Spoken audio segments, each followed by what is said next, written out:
Assalamualaikum warahmatullahi wabarakatuh. Okey, kita berjumpa lagi untuk video seterusnya. Okey, kamu semua bersama-sama saya pada hari ini, Cikgu Nora Hafizan. Okey, kita akan belajar hari ini apa? Okey, hari ini kita akan tengok tema 1, asas fizik. Okey, kita masih lagi dalam bab 1, pengukuran. Okey, tetapi hari ini kita nak pergi ke subtopik yang kedua, iaitu penyiasatan saintifik.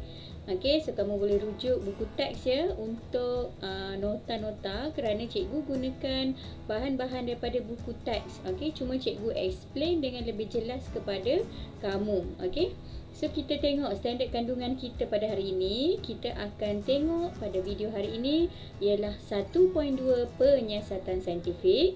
Okey, untuk standard pembelajaran. Okey, pada akhir video ini cikgu harap murid boleh mentafsir bentuk-bentuk graf untuk menentukan hubungan antara dua kuantiti fizik. Okey, so kita tengok graf yang pertama. Okey, so kamu boleh rujuk buku teks ya. Okey, graf yang pertama, kamu boleh tengok pada graf yang ada pada skrin ni sama seperti dalam buku teks. Okey, so dalam fizik ni bila kita buat eksperimen, biasanya kita akan melukis graf. Okey, untuk eksperimen berpandu.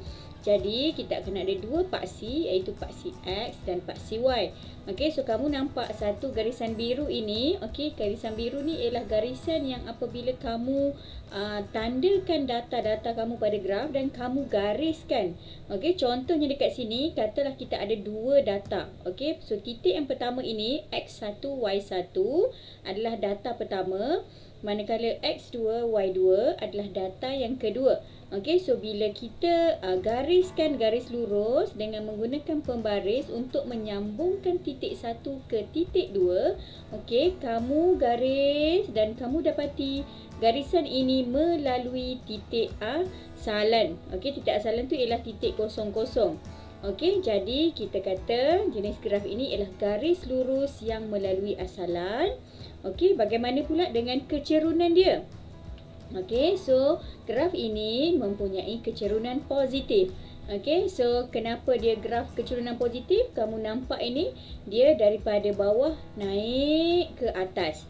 Okey, so bila graf yang naik ke atas macam ni, kita panggil kecerunan dia positif. Okey, macam mana nak kira kecerunan? Kita akan tengok cara pengiraan kecerunan dalam video yang seterusnya.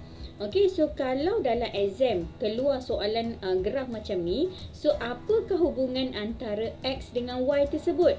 Okey, so kita boleh buat tafsiran graf ini. Okey, kita akan kata Y berkadar terus dengan X. Okey, so ataupun kamu juga boleh guna Y berkadar langsung dengan X.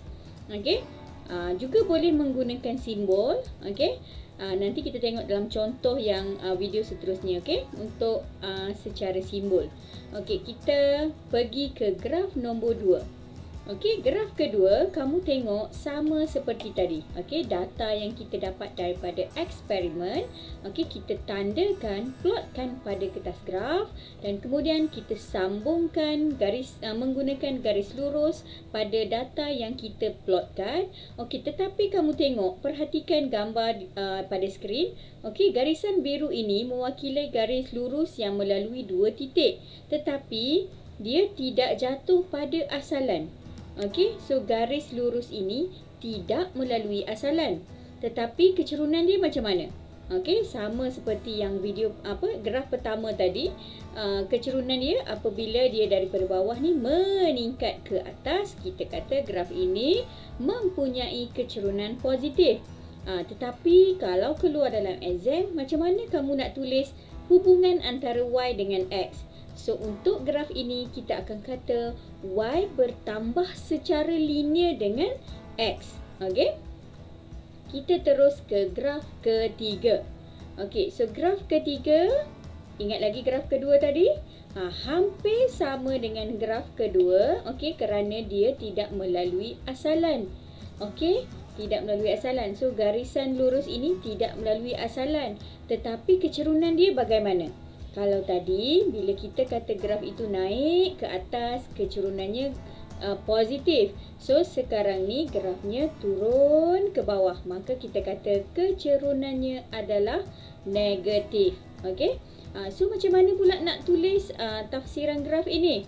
Okey, so graf ini kalau dia tak lalu asalan dan dia mempunyai kecerunan negatif, so kita akan kata y itu berkurang secara linear dengan x. Okey, so kamu boleh dapat keyword dia. Kalau graf itu kecerunan dia negatif, so nampak graf dia ni berkurang. So kita akan kata y berkurang secara linear. Okey. Okey, graf yang keempat. Okey, kat sini kita ada dua graf. Okey, so kamu boleh perhatikan graf ini tidak lagi berbentuk garis lurus. Graf ini adalah graf garis melengkung. So kita kata garis melengkung graf ini, okey, kedua-dua jenis ni, kamu tengok dua-duanya melalui asalan. Okey, bila melalui asalan barulah dia meningkat tetapi secara melengkung. Okey, dia meningkat tetapi melengkung. So kecerunan dia apa? Kalau dia bertambah macam ni, kita kata kecerunannya adalah positif. So ingat kalau dia naik, kecerunan dia positif. Kalau dia turun, kecerunan dia negatif. Okey, tetapi bagaimana kamu nak tulis hubungan yang ni? Okey, kita tak boleh tulis graf y berkadar terus dengan x. Kalau berkadar terus, dia hanya untuk garis lurus sahaja. Okey, tetapi graf ini graf melengkung. Jadi kita cuma tulis y bertambah dengan x. Okey, so please take note ya murid-murid. Okey, kita tengok graf kelima. Okey, graf kelima sama lebih kurang dengan graf keempat. Graf yang melengkung, bukan garis lurus. Tetapi kamu tengok, adakah graf itu melalui asalan? Tidak. Okey, adakah dia garis lurus? Juga tidak. Dia adalah graf garis melengkung yang tidak melalui asalan. Kedua-duanya tidak melalui asalan. Okey, jadi kita kata garis melengkung ini tidak melalui asalan. Okey, so ingat lagi tadi graf yang kedua tadi. So kita tengok kalau dia berkurang macam ni, dia turun.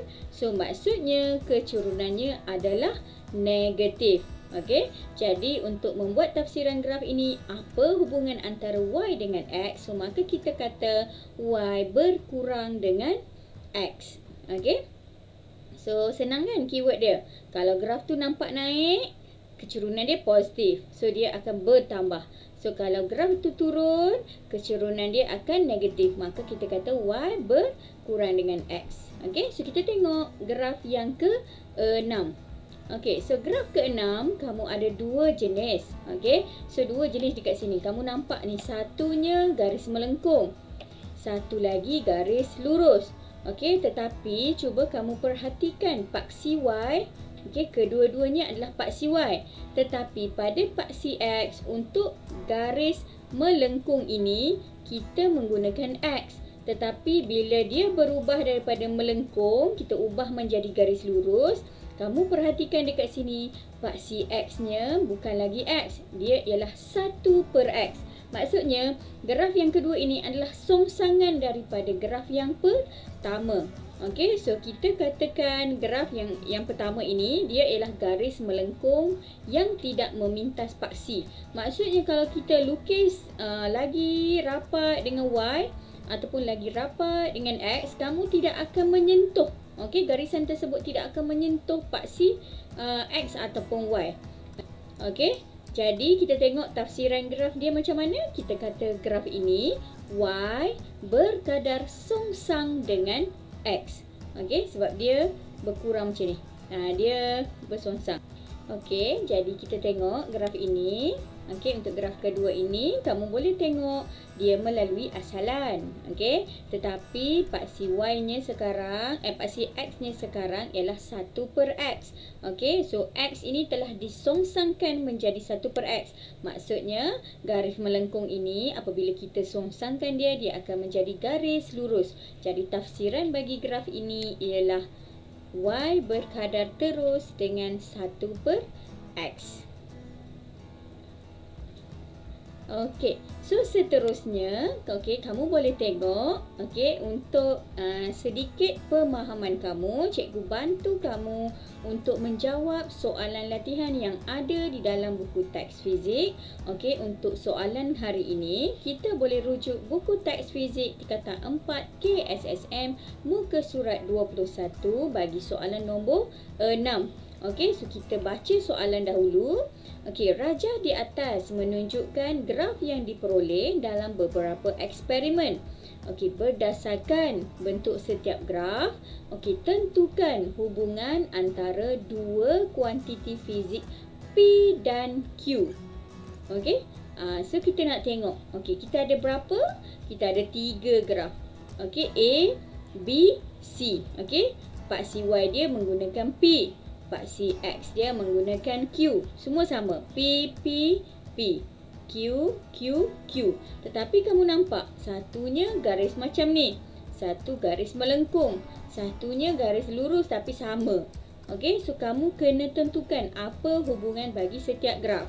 So kita tengok, perhatikan dulu soalan A. So kamu ingat balik tips yang cikgu ajar tadi. Kalau dia tidak melalui asalan, dan dia berkurang macam ni, dia turun macam ni, so maksudnya kecerunannya negatif. So bila berkurang macam tu, kita kata tafsiran graf ini ialah P berkurang secara linear dengan Q. So hati-hati gunakan huruf yang ditanda pada label paksi. Jangan gunakan Y dengan X lagi. Kamu rujuk kepada label pada graf. So untuk soalan A selesai. Kita ke soalan yang kedua, soalan B. Soalan B sama juga. Kamu ingat lagi tadi graf yang keberapa kita tengok tadi? Graf ini tidak melalui asalan. Tetapi dia bukan garis lurus. Dia garis melengkung. Dan dia berkurang macam ni. Kita tahu ini kecerunannya negatif. Maka kita kata tafsiran graf ini ialah P berkurang dengan Q. Kita tak ada perkataan dengan linear semua.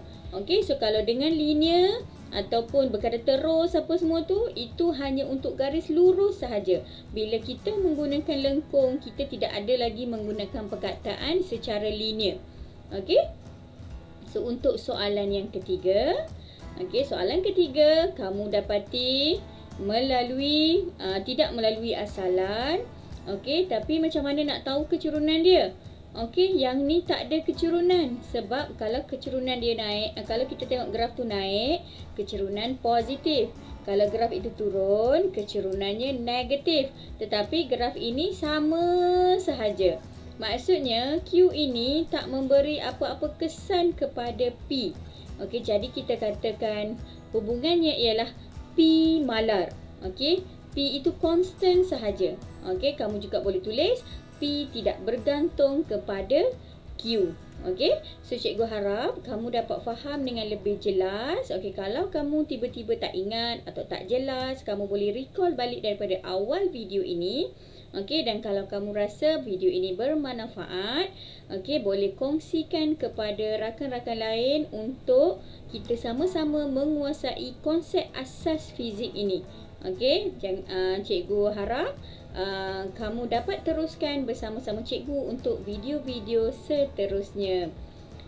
So jangan lupa boleh like dan share. Dan jangan lupa tekan subscribe button sebagai tanda sokongan kepada cikgu.